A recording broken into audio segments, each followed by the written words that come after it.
Hi guys, welcome to part 11 of Johor Bahru Great Eats. In this episode, get ready to be tantalized by aromatic South Indian style curry fish head, specialty dish from the eastern coast of Peninsula Malaysia, hearty fish head steamboat and seafood dishes, delightful and dare I say one of the best Nyonya kuehs we've tasted so far. We'll round off with coffee and cakes at a lovely cafe which has now become one of our personal favorite spots for chilling out. So let's go guys.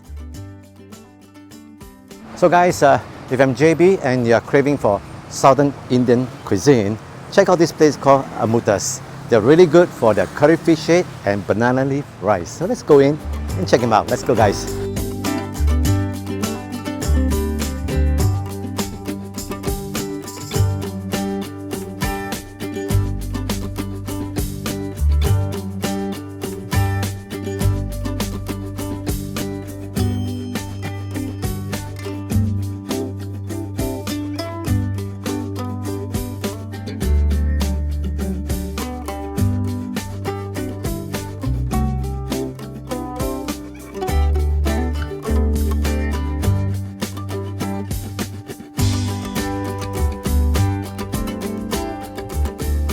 Hi guys, so our food has arrived and what we've ordered today is half a fish head curry. I've tasted this gravy here, it's really good.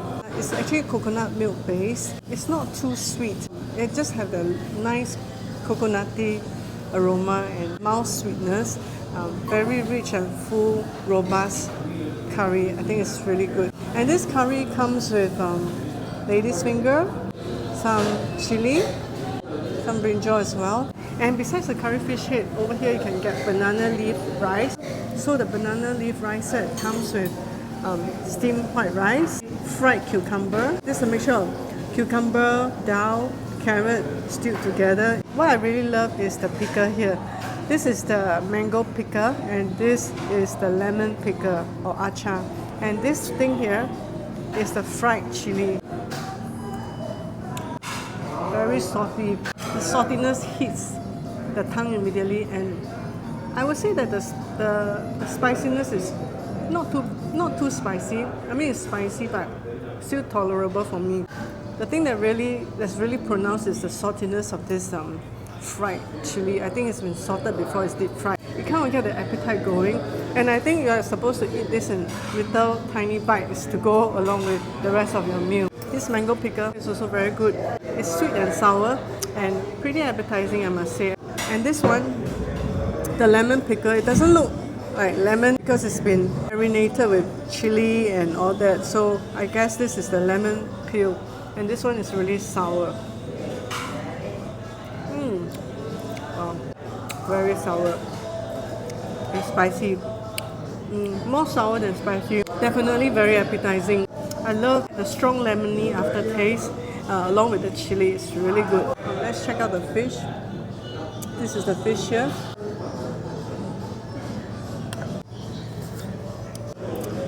It's super hot and super fresh. Hot in the sense that the temperature, because it's served in this very thick clay pot that helps to retain the heat of this curry. And so the fish meat is actually very hot, so you got to eat it carefully, but it's very nice, very delicious. The flavor of the curry has really permeated the fish, but at the same time it's not overcooked. The curry tastes very different from Sammy's curry, obviously. It has its own unique, distinctive flavor. It's more like more coastal kind of curry flavor, more like towards Kerala, that kind of place in South India, because of the use of coconut as the base, as opposed to what they serve at Sammy's curry, which is more tangy. This is not tangy or sour at all, but more rich and coconutty. It's again very different from the Malay or the Nyonya curry. It has its own very distinctive Southern Indian kind of flavor, which is due to the blend of herbs and spices.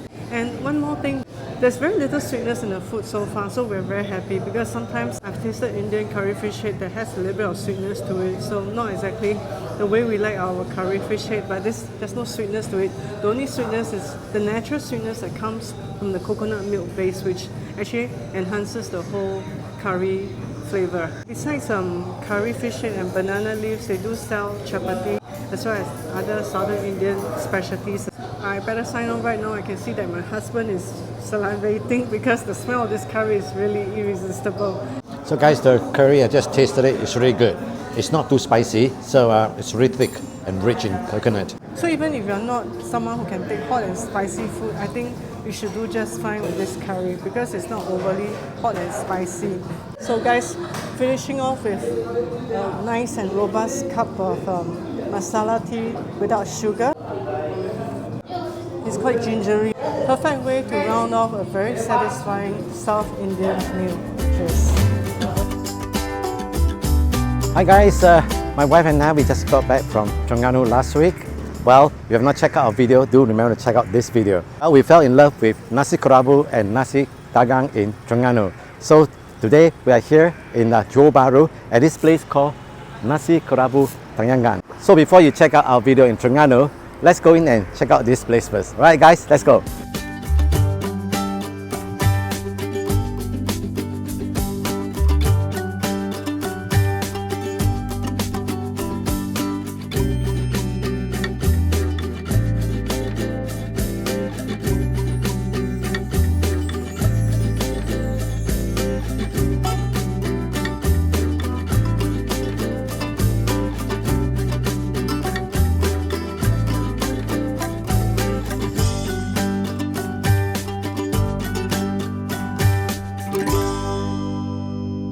So guys, we have been craving for Nasi Kerabu ever since we came back from Terengganu. The boss here is from Kelantan, so she actually told us that the Nasi Kerabu here may be slightly sweeter than the Terengganu version. But nonetheless, this place has got really good reviews from the locals. So we thought, why not give it a try? Oh, and our drinks are here. It's served by a robot. 2 teh kosong, 1 suam, 1 panas. Okay, bye-bye to the robot, right? So, back to the Nasi Kerabu. So over here, the Nasi Kerabu is quite a familiar sight. It's served with the solok lada, the stuffed chili pepper. But over here, the chili pepper is like more fresh and green, whereas over in Terengganu, the chili pepper, the solok lada that we had is more like wilted, more mature looking. I noticed that they put a lot more sauces over here. Like, they have this sambar. In fact, I find this is okay. It's not really that sweet. It's spicy, really packs a punch. And over here, there's a variety of protein that you can choose from for your Nasi Kerabu. My husband is having the chicken, the ayam panggang, whereas I'm having the grilled beef. Cheers. I must say it's very delicious. It's not exactly tender. In fact, it's rather chewy. There's a bite to it like a beef jerky, and it's slightly on the saltier side. However, it's very well marinated and very nice to like chew on. I'll just try the rice first without mixing. In terms of flavor, I'll say that the rice here tastes more bland than the one we had in Terengganu. Over in Terengganu, they cooked it with herbs like lemongrass and kaffir lime leaves, whereas this one is quite plain. I think they just cook it with the butterfly pea flour to give it the bluish color, but other than that, it's actually quite plain. Yeah, just like plain rice. If you have not watched our Terengganu video on Nasi Kerabu actually means rice salad, because Nasi means rice and Kerabu means salad. So basically this is a rice salad dish. So the right way to eat it, as one of our viewers have informed us in our Terengganu video, is to mix everything together and eat it like a salad. So over here, the raw vegetable portion, or the ulam, comprised of cabbage, coriander leaves, and let me see what else. They use coriander, cabbage, and some kaffir lime leaves in this salad. And they serve with shredded coconut as well. Nicely roasted shredded coconut. Savory and sweet, but not too sweet, so it's just nice for me. Yep, and I noticed that over here, they actually added 2 kinds of sauces instead of just one. Check it out. There's the lighter one here and the darker one.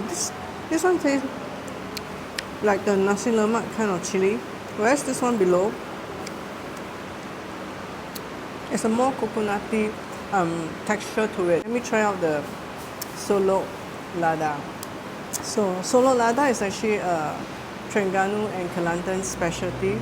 It's a stuffed chili pepper. Over in Terengganu, the one we had, the inside here is stuffed with fish paste and shredded coconut. But from the looks of it, I think over here they only use shredded coconut.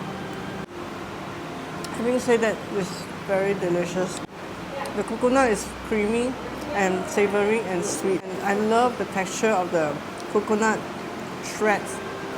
Yeah, in fact, it's very appetizing. I must say that it tastes better than it looks. Okay, so here's how we were taught to eat Nasi Kerabu. Just mix everything together.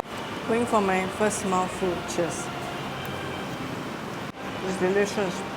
It's slightly different from the ones we had in Terengganu in the sense that over in Terengganu, I think the taste of coconut is very, very distinct, very pronounced. The taste of fish is also quite pronounced somehow because I think they use a bit of pickled fish in their sauces over there. Yeah, but over here it's more lighter in taste in the sense that it's not so coconutty, although there's shredded coconut. But having said that, it's still very delicious in its own unique way. So I definitely highly recommend that you guys come over and check out the Nasi Kerabu, especially if you have not tried it before, or even if you're trying Terengganu before. This will be a great place to satisfy your cravings for Nasi Kerabu. Oh yeah, and besides Nasi Kerabu, they do serve Nasi Dagang as well. Actually, we wanted to order one portion of Nasi Dagang, but they ran out of the Nasi Dagang rice, just left a little bit. But from the little bit of rice that the lady boss showed us just now is reddish in color. So definitely the Nasi Dagang served here is the Kelantan version and not the Terengganu one. But having said that, I think it's very popular, so therefore it must be very delicious as well. Hi guys, we're now at Stulang. Behind me, 老渔夫 or Old Fisherman. Well, this branch has been open for 2 months. The other branch at Gudang has been open for 2 years. This place here serves really good fish head steamboat and fish-based kind of cuisines, and also very famous for their chendol. So guys, let's go in and check it out.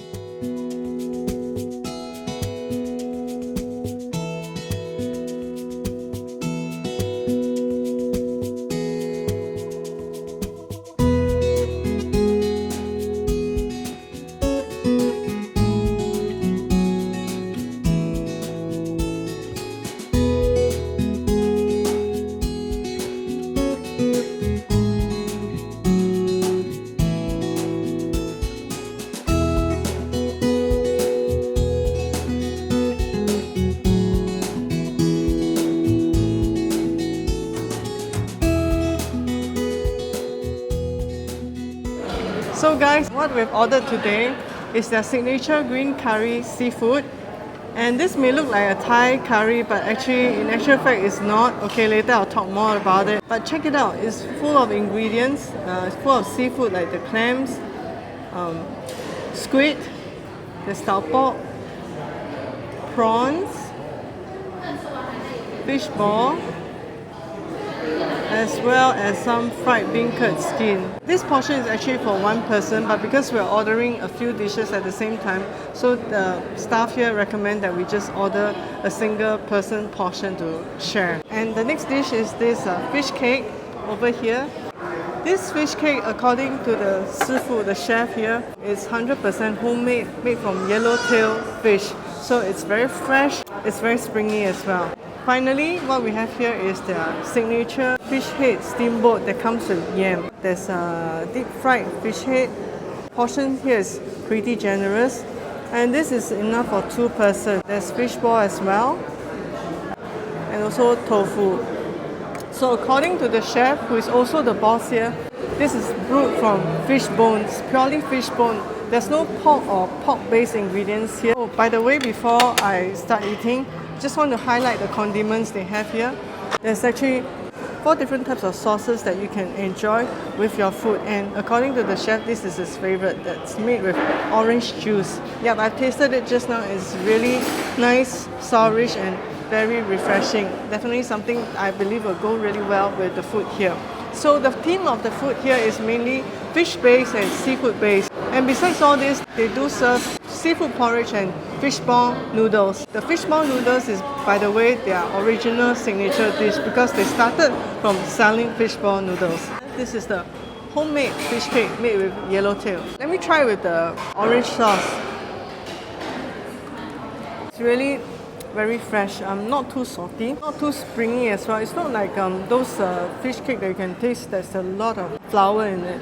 Next is this seafood green curry. Initially I thought it was a Thai style green curry, but apparently it's not. Check out the surface of this curry. You can see specks of green floating on this curry.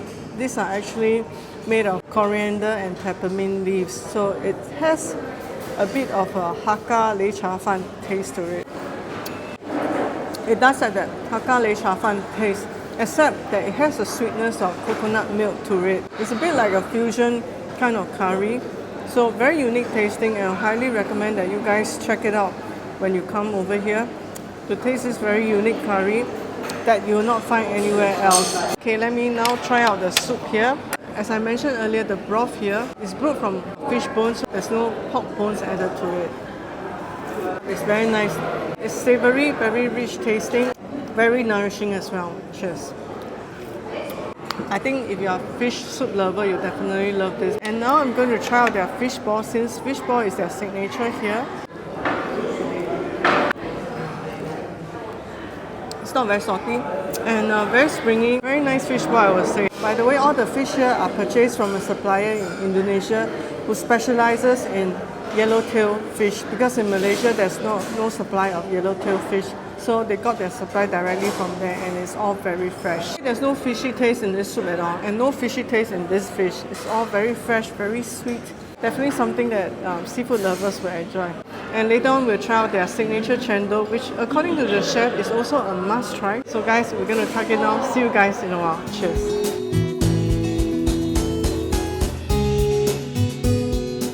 So guys, it's time for dessert. Check out their chendol. According to the boss, chef here, this gula melaka is specially sourced from Muar, because according to him, a lot of gula melaka these days are adulterated with sugar and other additives, and as a result, a lot of gula melaka in the market now doesn't melt so easily. It has very high melting point.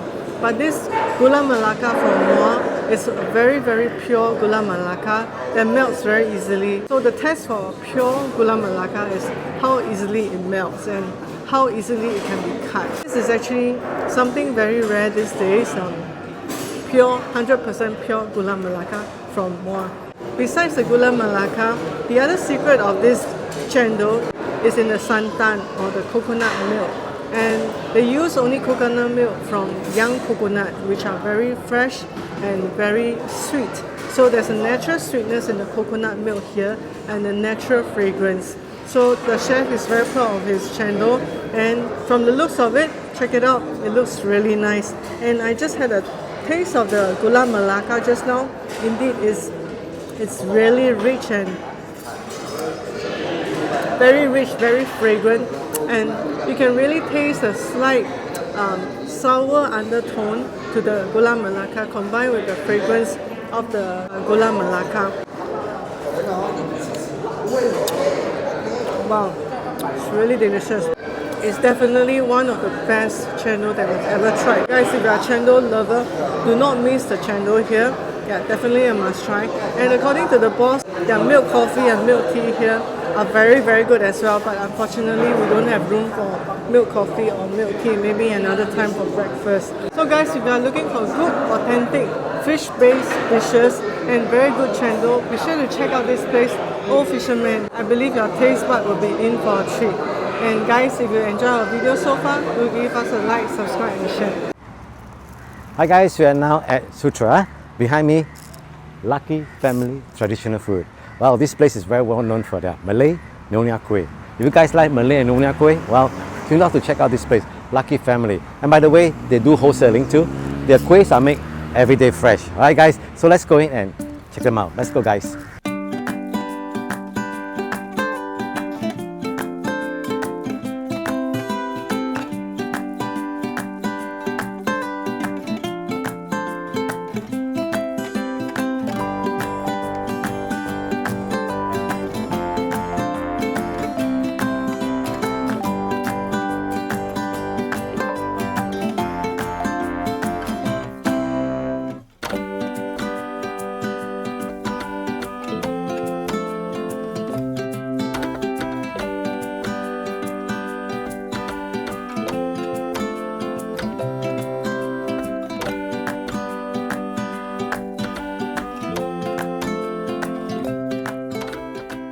So guys, we got ourselves quite an assortment of kuehs, and we would have bought more if we can finish it all. Because this kind of kuehs cannot be kept too long, at most until tomorrow. And kuehs that contains coconut shreds like this must be consumed within the same day. Looking at the assortment they have over there, I really wish that we can get more to try. But anyway, I'm going to try out this one. Yep, this is the Onde Onde, one of my favorite Nyonya kueh. I'm so happy to see this here. And over here, the Onde Onde has got two kinds of flavor. One is the traditional pandan Onde Onde, and the other one is the sweet potato flavor. It's really very good. It's very soft and the sweetness is just nice. I've come across Onde Onde that is a little bit hard in the middle. I think it's not cooked or steamed properly, but this one is really soft, very nice, and I think they are very generous with the coconut shreds. It's sweet and slightly savory at once, and the combination of texture with the coconut shred is really very good, amazing. I'm going to have more of this later, but meanwhile, let's check out the other kuehs. This is the kueh kosui. This is the first time I see kueh kosui wrapped up like this with banana leaves. This kind of reminds me of the sata we had in Terengganu. The shape is quite similar to the sata, right? Okay, so this is their kueh kosui.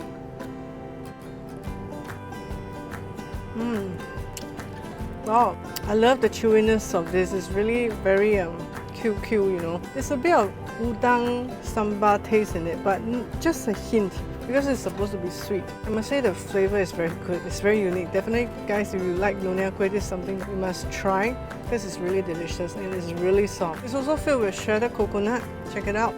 The coconut flavor is really very distinct, very fragrant. It's light in terms of the texture, but it's not light in terms of flavor. It has very full and rich flavor, so I think this is definitely a must try. But be careful when you eat this because it's kind of round, so just take in small bites because you know there's danger of choking, especially if you feed this to a child. So just take small bites and chew thoroughly before you swallow. And guys, this is the tapioca cake, the white tapioca. Yeah, check it out. It looks very hard, but let's see how it tastes. It's like mashed tapioca pressed together. Yeah, I think it's quite healthy from the looks of it because there's no starch, there's not much oil or anything added to it. If you like tapioca cake, I think you should really go for this. This is really like having pure tapioca without any added flour or anything much added to it except for a bit of sugar. Yeah, it's not too sweet as well, and I just love the texture. The texture is really good. It's slightly crumbly because nothing is added to kind of bind them together. Tapioca by itself does not have a very strong taste, but there's something about it. It's a natural earthy and natural sweet taste of it that really comes through in this tapioca cake. And we've gotten this sago kueh as well. Yeah, version is made with 3 types of flavor. The purple one is the purple sweet potato, the middle one is pumpkin, and this green one is pandan. Kind of sticky. I wish I have a fork or a spoon with me, but never mind, I'll just try to make do. Yep, it's really quite sticky. Yeah, but it looks kind of pretty. Wow, I think it's very nice. And besides sago, there are little bits of water chestnut, I believe, inside this mixed together with this sago. As a result, there's a little bit of crunch as you bite into it. Very delightful and very light, and again, it's not too sweet. I think it's a very light and clean taste, but at the same time, it's very delicious. Really enjoyable to chew through this. Although the flavor for this is very mild, but there's a natural sweetness to it as well. And you can somehow, although it's not very pronounced, but the taste of the sweet potato and the pumpkin do come through in every single bite. And finally, we got ourselves this assorted Nyonya kueh. This is something I used to love very much when I was a kid. I just like to take them off layer by layer. Yeah, just very soft. I would say it's a much healthier version because it's not so sweet. The sweetness is very mild. Most people who are watching their sugar would love this because it's really not too sweet. In fact, it's the least sweet kueh lapis that I've tried. Okay guys, I think I'm quite full actually. We just had our lunch. I think I'll just go for the last one, this one, right? This is the glutinous rice coloured with butterfly pea and also this layer, I think is kaya or pandan. Yep, it's very delicious as well. Glutinous rice here is savoury and it's harder of course because it's rice, and this layer here is sweet but not too sweet, so it's a perfect blend of savoury and sweet and perfect blend of more chewy texture and softness in one bite. So I think this is a very nice kueh as well. So guys, I guess we just have to finish the rest of this kueh at home, but overall I must say that the kueh here is really very good, very nice, highly recommended. Definitely a place that you must check out if you're looking for good Nonya Kueh while in Johor Bahru, and definitely a place that you must check out if you're a Nonya Kueh lover like us. We love Nonya Kueh, and I think this is one of the best Nonya Kueh that we've tasted. So guys, after a hearty meal, well, looking for a place to chill out, iced coffee, warm coffee or cakes, you might want to try out this place here, this cafe called Be Earth. At the time of this recording, it has only been open for 3 months, since February 2025. So it's not that conspicuous in the sense, well, along the main road, you have to keep an eye open for the word Be Earth. It's a sign, and a little stretch of road that comes in. I believe this is old resi house, they have it converted. All right, guys, so let's go in and check it out, guys.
So guys, we're really loving the vibe of this place. It's really very earthy, very soothing, very chill, very relaxing. Apparently it seems to me that's like a resi house, you know, because situated among the residents, and probably they convert this house into a bistro or a cafe. Well, I would say the interior decor is pretty interesting. Those brick walls, a lot of plants, and they even stuck a bird's nest in the toilet bowl, and use the wash hand basin to put some snake plant in there. And over here they serve, I must say, quite a wide variety of coffee, including drinks that are made from coffee flowers, which is pretty unusual. Over here they have quite a number of coffee concoctions that are quite unique, but we decided to have the standard coffees today because the weather is pretty hot and we need something thirst quenching. So my husband ordered his usual Americano, black with ice, and I'm having their hand pot coffee. It's so nice to find hand pot coffee over here because personally I love hand pot coffee more than the machine made coffee. This blend that I'm having is the Ethiopia blend. It's just a perfect balance of acidic and full-bodiedness. So yeah, let me give you a taste. It smells good. It's very thirst quenching, I must say, but at the same time it satisfies my coffee cravings. The Ethiopia blend, among the 3 blends that they have here, it's supposed to be the most full-bodied and the strongest blend, but still it's pretty light compared to the Nanyang coffee, of course. Not so robust, but very fruity, I must say. Slightly acidic, but very refreshing. And let me try out this iced Americano. It's a little bit diluted in terms of the taste and flavor, but I guess if you want something thirst quenching, this should do fine. But having said that, besides coffee, they have other beverages as well. We're not having their main courses today because we just had our lunch, but we decided to try out their desserts. This is the homemade brown sugar Swiss roll. According to the menu, there's no preservatives added. Yeah. Not too sweet, it's not too heavy. There's a nice aftertaste of caramelized brown sugar. Lingers at the back of my mouth. Very nice. In fact, I think this is a caramel flavored cream. So there's a bit of toffee taste to it, which is very, very delightful. This is the avocado cake. Well, I tasted it just now, and it's pretty not that sweet. I taste a little bit of avocado in there, but not too heavy in terms of the taste of the avocado. I prefer this because it's much more dense and more creamy compared to this more fluffy, you know, guys. But anyway, it's a personal taste. So guys, overall, I think that this is a nice place to hang out and enjoy a leisurely meal or a leisurely cup of coffee or tea. I think coffee-wise it's quite okay. It's not super extraordinary, but the ambience and everything and the cakes make up for it. We have not tried the rest of their other drinks offering, so can't really comment on that. But overall, I would say that if you're looking for a cafe that's relaxing in terms of the ambience and soothing, not too many people, at least not on a weekday afternoon like now, this place BF would be a place to look out for. Right guys? Cheers. See you guys, and if you like the video, remember, subscribe, share, and like. Bye-bye. God bless you guys.